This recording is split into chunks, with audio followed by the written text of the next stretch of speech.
5 seconds. Start. மாவட்ட ஆட்சியர்களே, காவல்துறை அதிகாரிகளே, அமைச்சர் பெருமக்களே மற்றும் அதிகாரிகளே, இந்த மாநாட்டில் உங்கள் எல்லோரையும் சந்தித்து பேசுவதில் நான் மகிழ்ச்சி அடைகிறேன்.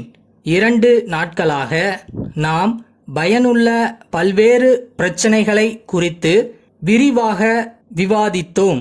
அரசை பொறுத்தவரையில் திட்டங்களின் அடிப்படை கருத்துக்களையும் அவசியத்தையும் உங்களுக்கு விளக்கி கூறுவதற்கும் மாவட்ட அளவில் அவற்றை நிறைவேற்றுவதில் உங்களை எதிர்நோக்கும் பிரச்சனைகளை நாங்கள் நேரடியாக தெரிந்து கொள்வதற்கும் இந்த மாநாடு ஒரு சிறந்த வாய்ப்பாக அமைந்தது.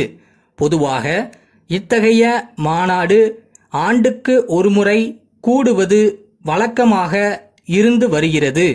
என்றாலும் இனி நாம் ஆண்டுக்கு 2 அல்லது 3 முறைகளாவது கூடி கருத்துக்களை பகிர்ந்து கொள்வது மிக்க பயனளிக்குமென்று நான் கருதுகிறேன். இந்த அமைச்சரவையை பொறுத்தவரை மக்களின் பெரும்பான்மை வாக்குகளை பெற்று அவர்கள் சார்பாக நாங்கள் ஆட்சி பொறுப்பை ஏற்றுக்கொண்டிருக்கிறோம் என்பதையும், அந்த மக்கள் இந்த அரசிடமிருந்து ஆவலுடன் எதிர்பார்க்கும் பணிகளை அதிகாரிகளாகிய உங்களுடைய ஒத்துழைப்புடன் நாங்கள் நிறைவேற்ற கடமைப்பட்டிருக்கிறோம் என்பதையும் நீங்கள் நன்கு அறிவீர்கள். அபிவிருத்தி பணிகளை பொறுத்தவரை திட்டமிட்ட இலக்கை குறிப்பிட்ட கால வரையறைக்குள் நீங்கள் பெருமளவுக்கு நிறைவேற்றி இருக்கிறீர்கள். அதற்காக அரசின் சார்பாக நான் உங்கள் எல்லோரையும் பாராட்ட கடமைப்பட்டிருக்கிறேன். பயனடைந்த மக்களுடைய பாராட்டையும் ஒத்துழைப்பையும் பெற நீங்கள் உரிமை பெற்றவர்கள் ஆவீர்கள். மக்கள் பிரச்சனைகளை விரைவில் தீர்த்து வைக்க வேண்டுமென்ற கடமையுணர்வு அதிகாரிகளிடையே தொடர்ந்து நிலவுமானால் திட்டத்தின் முழு பயன் மக்களை உரிய நேரத்தில் போய் சேர்ந்து பயனளிக்கும் என்பதில் எங்களுக்கு சிறிதும் ஐயமில்லை. ஆனால் ஒரு சில திட்டங்கள் உடனுக்குடன் நிறைவேற்றப்படாமல் தாமதப்படுவதற்கு காரணம் மாவட்ட அளவில் துறைகளுக்குள் ஒருங்கிணைப்பு இல்லாமைதான் என்று தெரிய வருகிறது. ஆகவே ஆட்சியர்கள் தங்கள் மாவட்டத்தில் 2 மாதங்களுக்கு ஒருமுறையாவது துறை அதிகாரிகள் கூட்டம் ஒன்றை நடத்தி இத்தகைய பிரச்சனைகளுக்கு தீர்வு காண வேண்டுமென்று வலியுறுத்தி கூற விரும்புகிறேன். பொதுவாக எடுத்துக்கொண்டால் கிராமப்புறங்களில் ஒரு சில பகுதிகளில் குடிநீர் பிரச்சனை இருப்பதால் அங்கெல்லாம் ஆழ்குழாய் கிணறுகள் அமைப்பதற்கும் லாரிகள் மூலம் குடிநீர் வழங்குவதற்கும் முக்கிய கவனம் செலுத்த வேண்டும். கிராமங்களை நெடுஞ்சாலையுடன் இணைக்கும் சாலைகள் எங்கெங்கு சேதம் அடைந்திருக்கின்றனவோ அவற்றையெல்லாம் செப்பனிட்டு பராமரிப்பதற்கும் ஆவண செய்ய வேண்டும். இன்னும் இவை போன்ற அத்தியாவசிய தேவைகளை குறித்த மக்களுடைய மனுக்களை உடனுக்குடன் பரிசீலித்து அவற்றுக்கு தீர்வு காண வேண்டும்.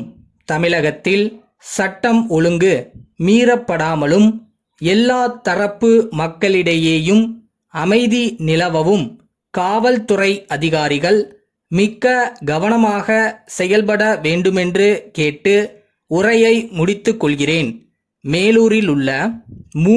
சரவணன் என்பவர் மதுரையில் உள்ள சொக்கநாதன் நகர கூட்டுறவு வங்கியின் செயலாளருக்கு எழுதும் கடிதம்.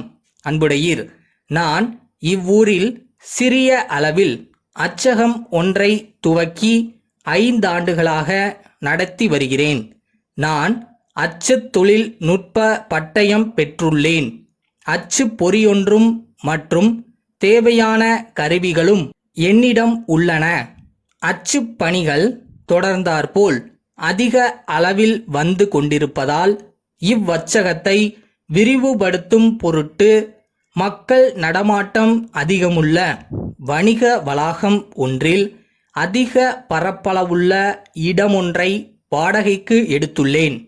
புதிய கடையில் 2 நவீன அச்சுப்பொறிகள் வாங்கி வைத்து தொழிலை விரிவுபடுத்த விரும்புவதால் தங்கள் வங்கியின் மூலம் சிறு தொழில் உதவி திட்டத்தின் கீழ் 30,000 ரூபாய் கடன் வழங்குமாறு கேட்டுக்கொள்கிறேன்.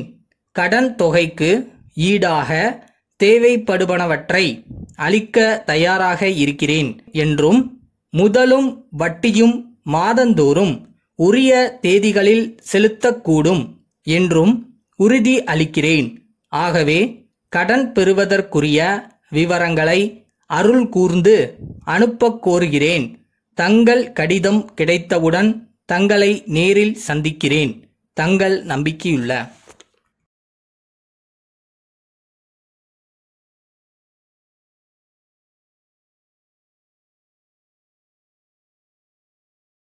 வச்ச குறி மிஸ் ஆகுதுன்னா எங்க மிஸ்டேக் பண்றோம்னு பாரு. பயிற்சியை பலப்படுத்து. அதை விட்டுட்டு முடியாதுன்னு நினைச்சு ஃபீல் பண்ணாத.